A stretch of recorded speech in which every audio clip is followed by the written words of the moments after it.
The champagne had just been poured. My father raised his glass. "To family," he said, "and to the ones who make us proud."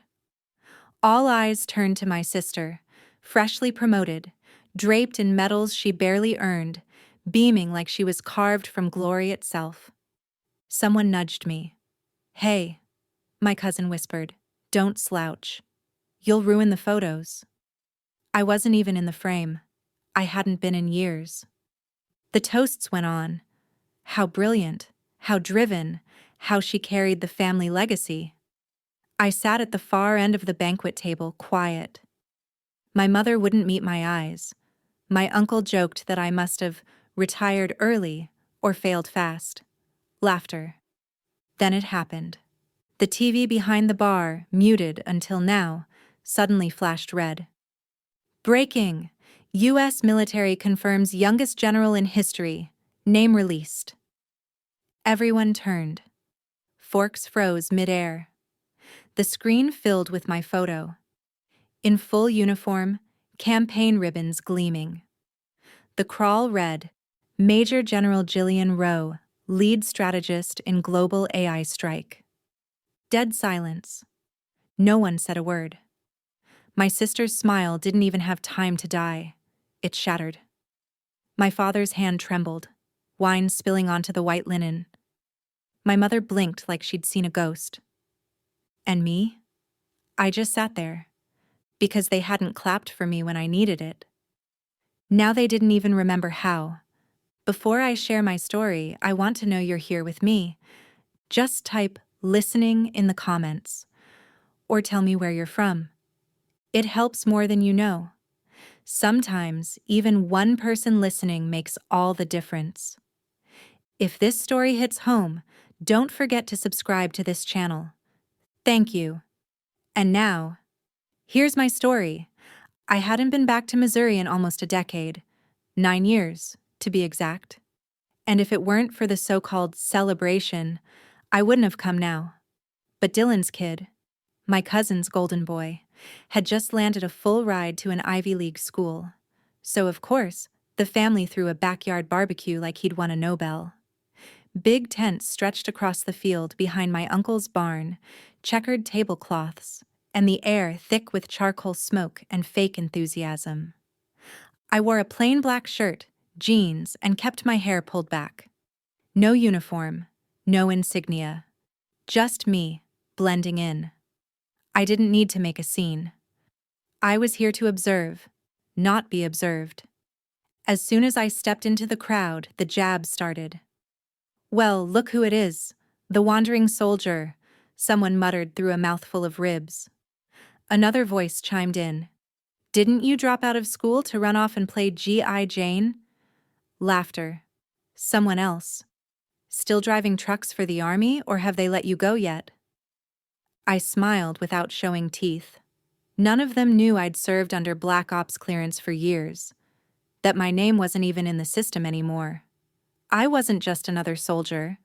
I'd built strike plans that never made the papers but changed the trajectory of wars. Still, to them, I was just the dropout cousin. Aunt Liz handed me a paper plate and gestured to the fold-out table in the corner. I sat where I was assigned, on a plastic chair, drinking lukewarm soda out of a white Solo cup, while the rest of the family clinked crystal glasses under the main tent. They didn't even notice. Then Dylan took the mic. He wore his West Point blazer like it was a crown. "I've always believed in service," he said, voice swelling with drama. "I've looked up to the military my whole life. Some folks in our family tried it, but I want to do more, make a real difference." He didn't look at me, not directly, but the pause before "some folks" was a knife in the ribs. The applause that followed felt like shrapnel. They hooted and hollered like he'd just deployed to a war zone. No one questioned that he hadn't left the country. A little boy, his son, I think, came over curious. "Are you not working?" he asked, blinking up at me. I gave him the same smile I gave to journalists in interrogation rooms overseas. "I'm working," I said, "just not where people can see." Later, while helping clean up, I noticed something off in the living room. A picture was missing from the display case, the one of me in uniform from my first year at Fort Bragg. It used to sit front and center. In its place now, Dylan at his West Point induction. I asked my mother, voice low, "Where's my picture?" She didn't meet my eyes. "Oh, it got dusty. Thought I'd put it away." "Where?" "In the drawer. Somewhere." Somewhere. Like me, apparently. My chest tightened. A memory, sharp as glass, surfaced. My last day home before shipping out. Dad had looked me dead in the eye and said, "Guns are for men, Jillian. You're tearing this family apart with your nonsense." That was the day I stopped writing home. As the last plate was cleared and the sun dipped behind the field, I walked out without saying goodbye. No one called after me. No one asked where I was going. The laughter kept rolling, like it had nothing to do with me. I stopped at the edge of the tall grass, watching the tent glow behind me like a distant fire. The wind caught my hair. I whispered to no one. They think I disappeared? Shame. I've just been working somewhere beyond their clearance level. Let them keep clapping for comfortable lies. Let them polish Dylan's borrowed medals. The real war, I've learned, doesn't always start with a gunshot. Sometimes it starts in your own backyard. The tires crunched gravel as I pulled into the lot of the temporary apartment I'd been renting under an alias. A third-floor walk-up in Springfield. Bare walls, no photos, no books, not even a plant. Just one bed, one desk, and a military-grade laptop sitting in the dark like a silent witness. No address on file. No neighbors who knew my name. That's how I liked it. I dropped my keys on the counter, opened the small safe I kept beneath the floorboard, and pulled out the steel box I hadn't touched in months. Inside, a scorched ball cap with a faded eagle emblem, a bent piece of shrapnel the size of a dog tag, and one charred insignia badge with the edge burned clean off. No man left behind. It still read, though barely. I sat down, turned on the laptop, and let the encryption run its dance of spinning keys and hidden tunnels. As I waited, my eyes drifted back to the box. Memories didn't need much to come flooding in. Caucasus Mountains.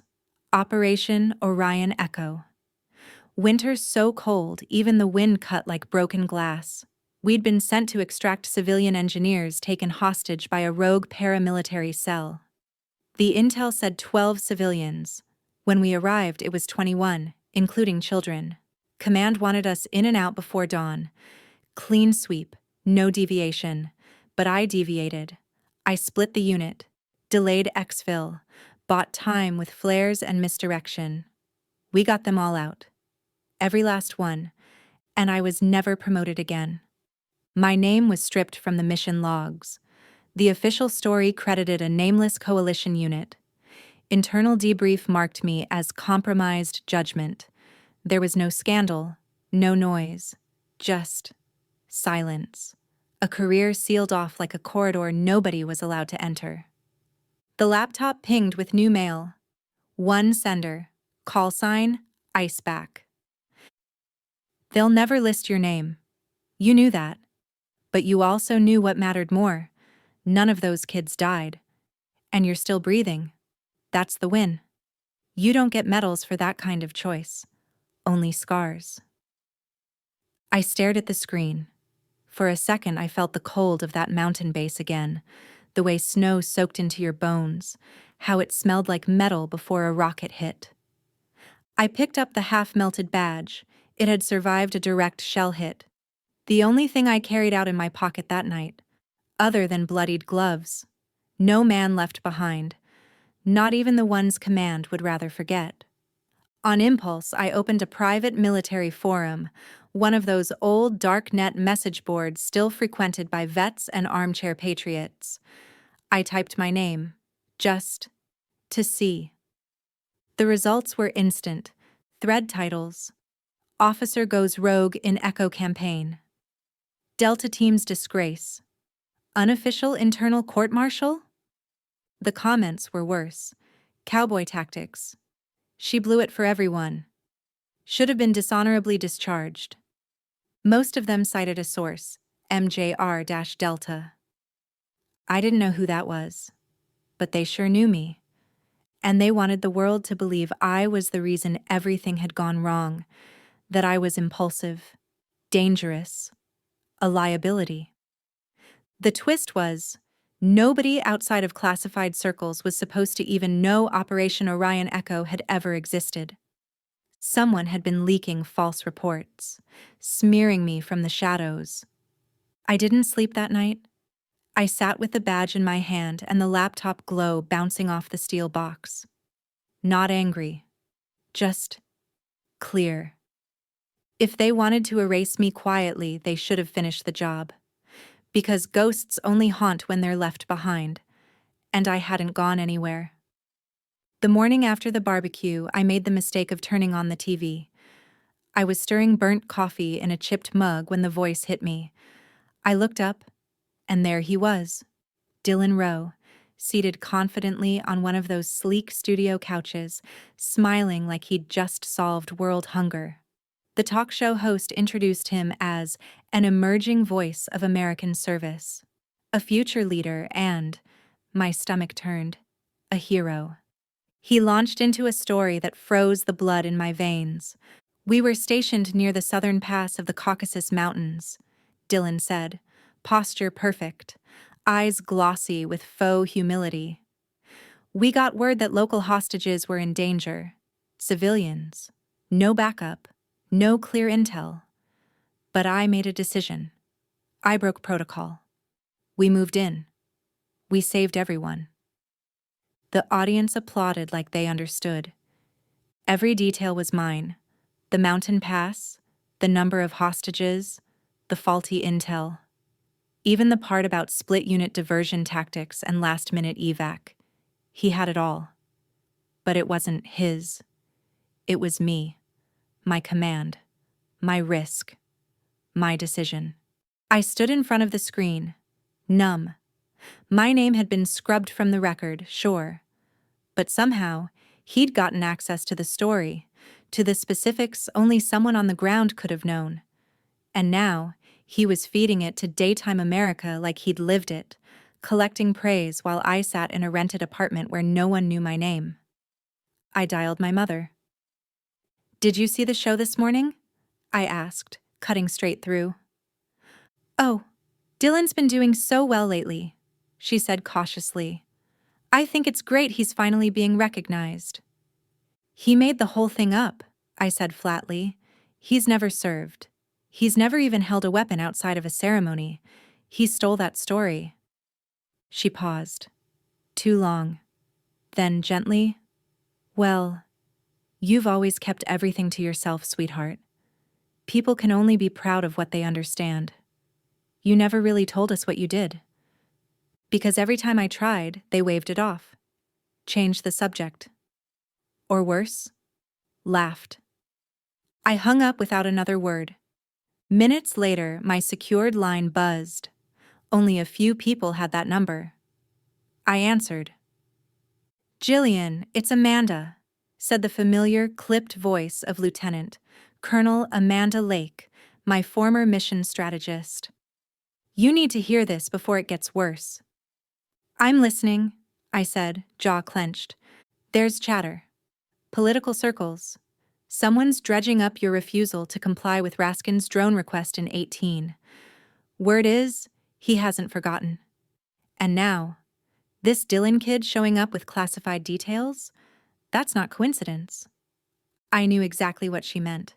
Back in 2018, General Raskin had pressured me to fudge surveillance data, claim that a rogue drone program was only testing logistics when, in fact, it had been used to track congressional members who opposed the military budget expansion.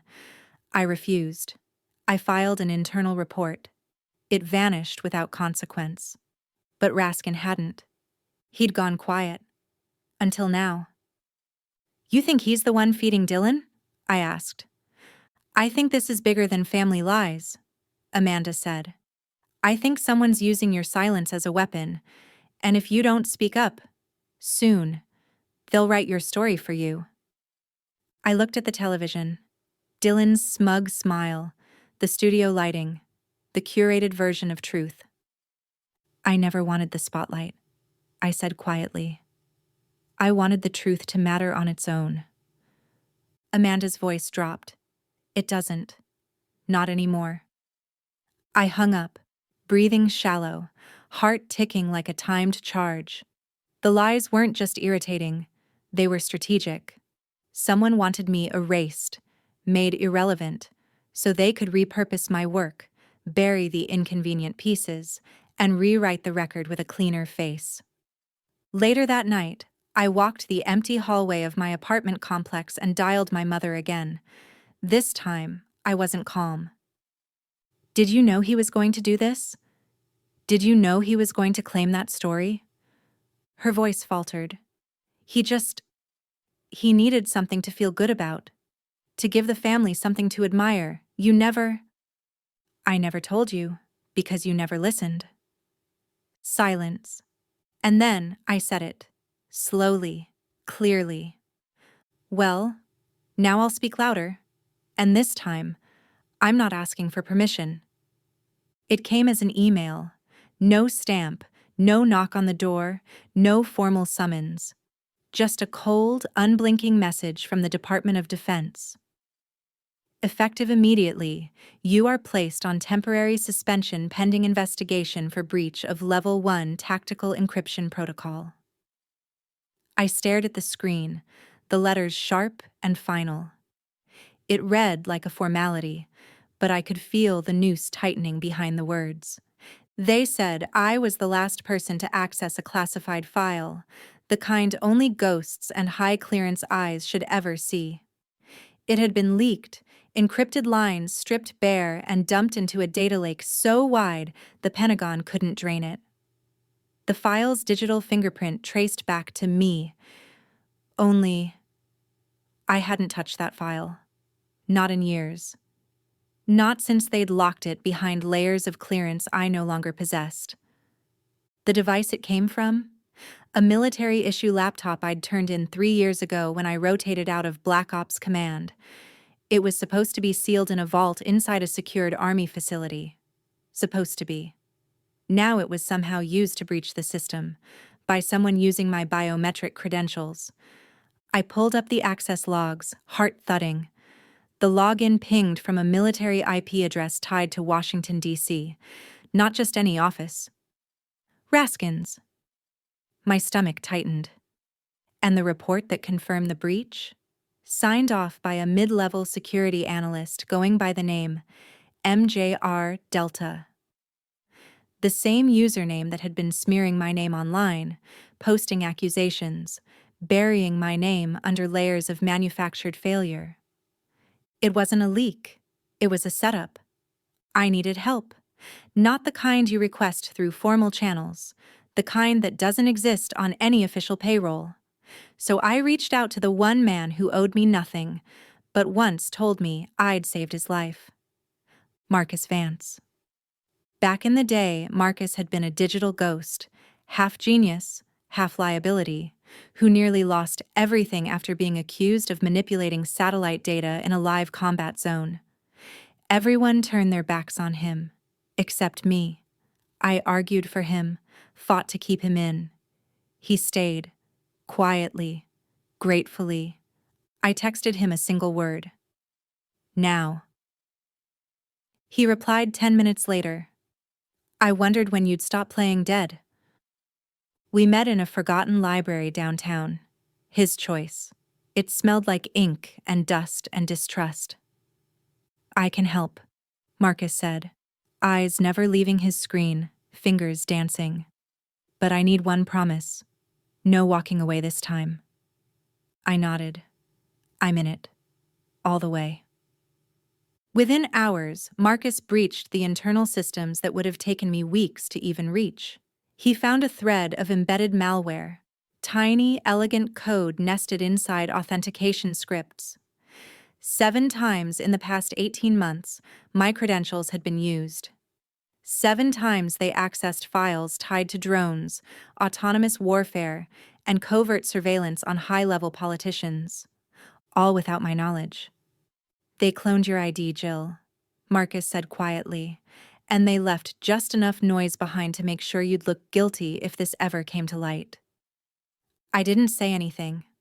I was watching the fireplace in the corner of my apartment, staring at the photograph I'd taken down earlier.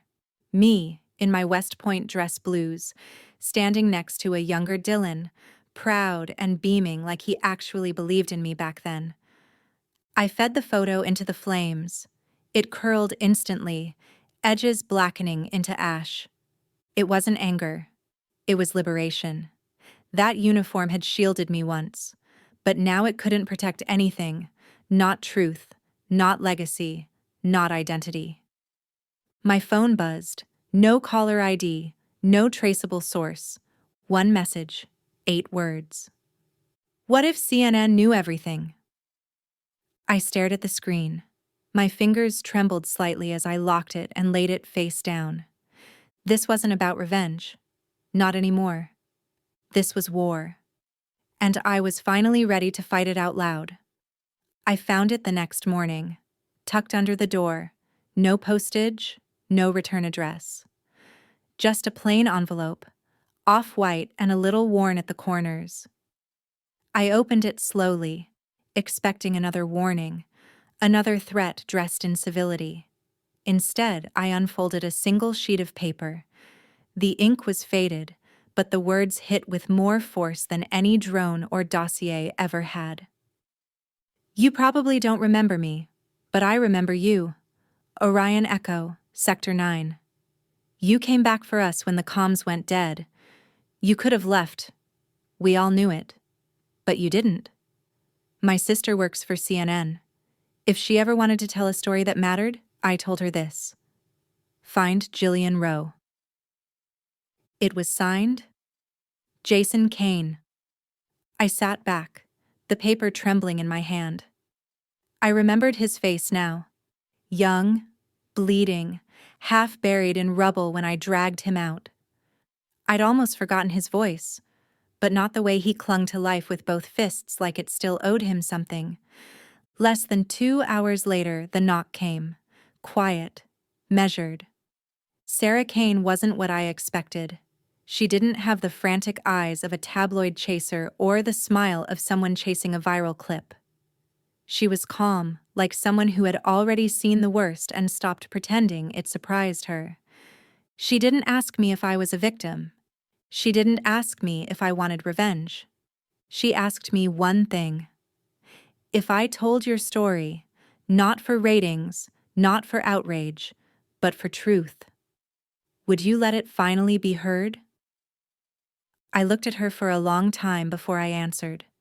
If you're willing to bleed for the truth, the way some of us bleed in silence, then yes. While Sarah started her digging, Marcus stayed on alert. That's when he found it. An anonymous digital footprint trailing into places it had no business being. My family's private records had been accessed. Addresses, medical appointments, my mother's hospital files. Nothing stolen, nothing changed. But someone was watching. I can't trace the full path, Marcus said over the phone, but the source bounces through a shell server in Capitol Hill. They're not just trying to smear you anymore, Jill. They're trying to scare you. Too late for that. Sarah didn't back down. She verified 3 things, methodically, with cross-sourced intel that even Marcus admitted was airtight. 1. I had commanded Operation Orion Echo. 2. I had refused to cooperate with an illegal drone surveillance initiative. 3. I had been the target of an organized effort to erase, discredit, and silence. The night CNN aired the first report, I didn't tell anyone. I sat in my apartment alone, lights off, laptop open. The screen flickered as the anchor's voice rang out. She was called a failure by her own blood, erased by the very system she once served. But the truth reveals something different. The woman behind the silence once led a mission that saved 116 hostages across 3 nations. And the silence surrounding her story? It wasn't hers. It was designed. I didn't smile. I didn't cry. I just whispered to the flickering light. I never needed to shout. I only needed someone willing to hear. The morning after the CNN broadcast, I packed a small bag, locked the apartment behind me, and drove west toward the one place I'd avoided for nearly 10 years. Home. Not because I thought they'd welcome me. Deep down, I knew better. But because after everything, I still believed in confronting ghosts while they still had faces. But halfway down the old gravel road that split through our family's land, I saw it. A dark column of smoke rising from the direction of the barn. I slammed the brakes, the tires skidding on dust, and jumped out, boots thudding against the dry earth as I ran. Flames roared from the back of the property. The barn, the old hay storage, and part of the outer shed were already engulfed. Emergency sirens wailed in the distance, but I didn't wait. I sprinted toward the back porch. My mother was slumped over the steps, motionless, her hair matted with soot. I dropped to my knees beside her, checking for breath. Shallow, but still there. I called it in myself, voice tight, clipped, surgical. The paramedics arrived minutes later. I stayed silent as they lifted her into the ambulance. My father stood beside the well, ash on his clothes, eyes red, not from grief, but rage. "You just had to open your damn mouth, didn't you?" he spat. "We didn't need your honor, Jillian. We needed peace, quiet, a life that didn't get us targeted." I didn't answer. Not yet. His words were thick with fear, not logic. Marcus called me later that evening. His voice was sharp, controlled. "Someone's been inside your family's local security system, accessed through a remote relay. Took me hours to trace." "Who?" I asked, though I already had an idea. "There's a trail leading back to a military IP, assigned to Dylan." My stomach clenched. My cousin. The same cousin who stole my story for glory now had digital fingerprints on the system that tracked my parents' movements. Marcus pulled metadata, motion sensors, camera logs, routines. Whoever tapped in had been watching for weeks. Someone didn't just want to ruin my reputation, they wanted to burn me out of existence. The deeper he dug, the worse it got. The malware was custom, but poorly masked. Embedded deep in the device history was a beacon, pinging back coordinates. And guess what else? The beacon had been activated by a file uploaded from Dylan's laptop. It wasn't accidental. Maybe not arson directly, but it painted a big red target on the barn. I drove to the hospital that night. My mother was sedated, her oxygen mask humming. My father didn't even look at me. I walked past them and found Dylan down the hall in the waiting room, hunched over a vending machine coffee. "You knew," I said, my voice flat. "You knew something about this." He looked up, eyes wide, caught off guard. I don't... What are you talking about?" "The security breach, the access logs, your device. It was your login that gave away our family's location." His face paled, not from guilt, but from fear. "That's not... I didn't mean..." "You didn't mean to get caught," I cut in. "But you did. And now my mother nearly died in a fire because you sold me out." He didn't respond, but he didn't deny it either. That was all the confirmation I needed. Marcus called later that night, his tone darker than usual. "I found it," he said. "Dylan made a deal through an encrypted channel with someone flagged in the Pentagon, traded family location metadata in exchange for a seat in a pending officer rotation, media division at the Pentagon. They used you, and he let them." So there it was. I wasn't just erased. I was auctioned off. Dismantled. bit by blood. Truth didn't just cost me my record or my peace. It almost cost me my mother. As I stood outside the hospital that night, wind carrying the acrid scent of smoke still clinging to my coat, I realized something. They didn't just want to silence me. They wanted to erase the very roots of where I came from. I wasn't angry anymore. I was finished being angry. Anger meant I still wanted something from them. Understanding, apology, maybe even love. I didn't need any of that. I needed justice, and I was done playing by their rules. I turned down the offer to return to the Department of Defense. Politely, firmly, finally. Let them fix their own mess. I wasn't going back to a place that had tried to bury me alive. Instead, I followed Marcus to Poland, to a crumbling former NATO outpost near the Belarusian border, cold, quiet, and barely on the map. Rumors said the facility had been repurposed. What we found was worse. Traces of a weapons AI program so advanced it was nearly self-sufficient. And buried within the code, my name. Marcus went in first. It was supposed to be a quick penetration of the core system, just a digital tap. But something went wrong. 1 minute we were in sync, passing encrypted messages. Then silence. No pings, no digital breath. I followed the trail alone, deeper into the underground levels of the base, descending through rusted ladders and flickering security lights. And there it was, behind a sealed titanium door, in the blue glow of a dead monitor, staring back at me like a ghost I never buried. A prototype interface labeled Adaptive Strike 5, 3.1, Creator, Latain J. Rowe. My knees almost buckled.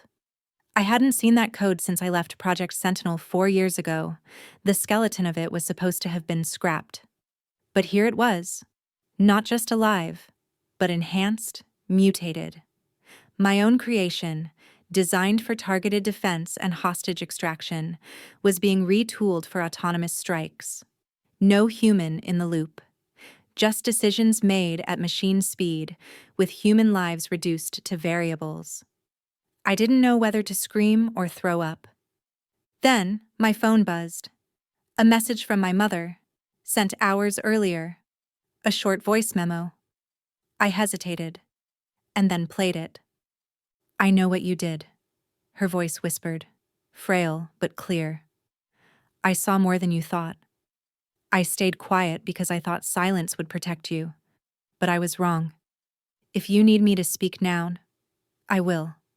I'll tell them everything." It hit me harder than anything else that week.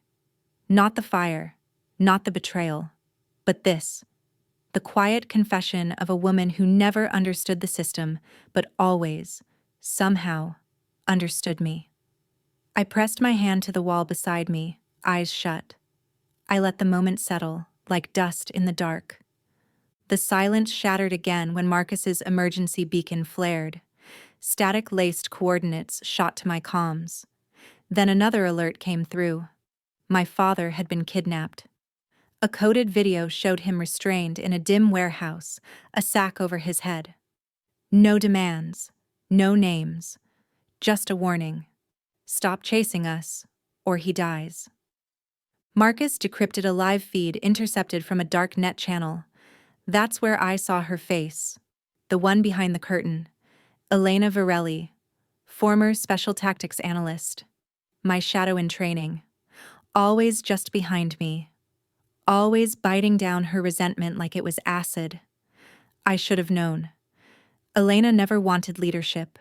She wanted power. And now she had it.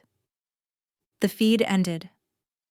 I stood alone in the command shack near Warsaw, map of the facility sprawled before me, hands gripping the edge of the table. Snow tapped against the broken window.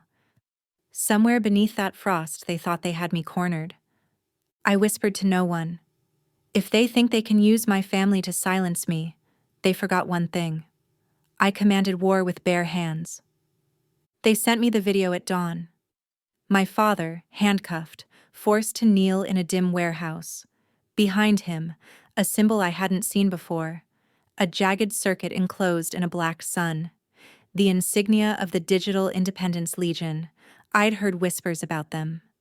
A rogue cyber militia determined to collapse democratic regimes through weaponized AI. The message was simple: turn over the source code for adaptive strike, or your father dies. I didn't cry. I didn't scream. I made a list. 4 names. The last remnants of my old team from Operation Orion Echo. People who'd been dragged through hell beside me, and somehow, despite everything, answered the call again. When we met on neutral soil, I said only this: I don't need forgiveness, but I won't let them do this to the man who taught me what honor means. We moved fast. The Legion's command center was buried beneath the Swiss Alps, wrapped in snow and paranoia. But we had maps, intel, ghost protocols. We breached the perimeter under cover of avalanche alarms. That's when I learned the clock was already ticking. The AI was live, fully armed, fully autonomous, and synced to begin a satellite-linked strike sequence in 56 minutes. Once engaged, it would no longer listen to human orders. It would act, and people would die. We didn't aim for the control room. That was the trick. I'd been told my old tactics were unorthodox, targeting the power conduits and uplink cables instead of the software core. But unorthodox had saved my life in the Caucasus, so I used it again. I went in alone, down into the gut of the facility, past steam valves and servers humming like hives. She was waiting in the central chamber, Elena Varelli, dressed in all black, fiber optic threads running through her sleeves like veins. I was your shadow, she said, eyes blazing, but I grew tired of kneeling in the dark. You were always the humble hero, and people loved you for it. I had to fight for scraps. You wanted their awe, I said. I wanted their safety. The room pulsed red. Warning lights flashed. There was no time left.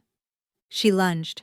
We didn't draw guns, just fists, elbows, raw instinct. A knife flashed. I felt it pierce below my rib. Pain burned through me like liquid fire, but I'd come prepared. I ripped the knife from my side, plunged it into the emergency power conduit behind her. Sparks flew. The lights blinked out. The AI stuttered. Countdown interrupted. The team surged in seconds later. Elena tried to run, but they took her down. Hard. I limped to my father. His skin was pale, lips blue, too much exposure to whatever chemical they used to sedate him. He looked at me. Really looked this time. You're not like your mother, he said, barely audible. You're stronger than all of us. And I was wrong. Then his hand fell from mine. Outside, the snow kept falling. I walked out of that mountain facility alone, coat stained in blood, wind howling like a requiem. No one cheered. No cameras flashed. I stood in silence, boots sinking into white earth, and said to the sky, I didn't win. I just didn't fall. The fallout from the burn operation came faster than I expected. Within hours, encrypted files from the AI command center had been sent to CNN, the Department of Defense, and the Congressional Oversight Committee. By morning, headlines exploded across every major news outlet. Illegal AI weapons network dismantled, mastermind identified as former military instructor Elena Varelli. Her face was plastered everywhere. The woman who once stood in my shadow now stood exposed in the full glare of justice. I was summoned to testify at a congressional hearing. This time, I wasn't there to defend myself. I was there to speak the truth. I didn't wear a uniform, just a crisp white shirt, hair tied back, spine straight. I looked each senator in the eye as I said, I'm not here to reclaim power. I'm here to prove that when silence is weaponized, it becomes the most dangerous threat in the military. Behind the polished decorum of the hearing room, another name surfaced, one I had nearly buried. Dylan. Investigators had traced digital fingerprints from internal access points back to his credentials. He'd sold access, quietly, carelessly, to systems that had fueled the AI insurgency. He wasn't criminally charged, but he was stripped of rank, expelled from the military. Conduct unbecoming of an officer and breach of ethical security, the record said. He found me after the hearing. His uniform was gone. His posture crumpled. Tears hung at the corners of his eyes as he choked out, "I didn't want it to go this far. I just wanted to be seen. I didn't think I'd lose Dad." I didn't scream. I didn't pity him. I just looked at him with eyes that felt like hollows. "Forgiveness is a privilege," I said. "You haven't earned it." And then I walked away. 2 days later, I got a call from someone I never thought I'd hear directly from, the President of the United States. He'd signed an executive order reinstating my rank and went further, offering me a senior strategic command post at CENTCOM. It would make me the youngest woman, under 35, to ever be considered for that role. I turned it down. I stood at the press conference and spoke into a dozen microphones, reporters buzzing like flies. "I don't need a seat to prove I belong," I said. "I need to make sure the next generation never has to pay the price of silence like I did." And with that, I went home, back to Missouri, to the fields and slow skies. I founded a small center, the Rowe Institute for Strategic Ethics, focused on training young officers in ethical combat planning and AI humanitarian oversight. We partnered with military academies, built case studies from our scars. In our main hall, above the whiteboard, I hung one photograph, not of me, but of my father, hat in hand, standing under a tree, gazing out over the pasture behind our house. Below it, a single line was etched. "No one is born knowing honor, but everyone has the right to choose it." The leaves rustled gently outside the glass windows of the Texas International Academy for Applied Ethics. It was a crisp fall morning, clear, cool, still. I stepped into the lecture hall wearing a simple gray suit, my old boots worn smooth at the heels. I wasn't a general anymore. I wasn't a scandal or a survivor. I was Jillian Rowe, a teacher. I had built this academy with modest support from a private international fund, quiet donors who believed in the idea of ethical defense. Not flashy, just human. The seats filled quickly, mostly cadets, a few civilians, a couple foreign fellows.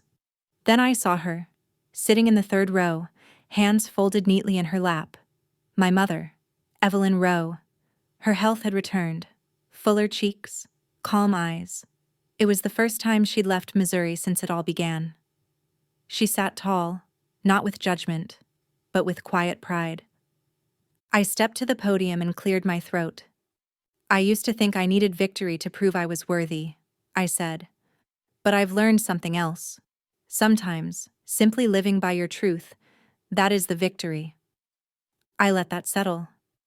Then added, softer, "I'm not a superhero. I'm a person with scars, and I teach others not to let the world choose their scars for them." The room was silent. No clapping. Just breath, held still. A student raised his hand. "Do you regret not forgiving Dylan?" I smiled, just a little. Forgiveness isn't something I owe anyone, but I always hope people learn from the damage they cause. I paused, then finished. We don't live to be applauded. We live to be honest with what we stand for. Then I turned and picked up a piece of chalk. My hand didn't tremble. On the board, in tall, clean letters, I wrote, "No applause needed. Just live true." Weeks later, one of the students uploaded that talk to YouTube. They didn't expect much, but within days, it went viral. The video was titled, "She was mocked as a failure, but she raised a new army of ethics." It racked up tens of millions of views, flooded with comments, soldiers, parents, young leaders, all echoing the same message. She spoke the truth we forgot we needed. The last scene I remember best. The sun was setting, casting long light through the classroom window. I stood alone by the chalkboard, watching students cluster in groups, faces bright, conversations alive.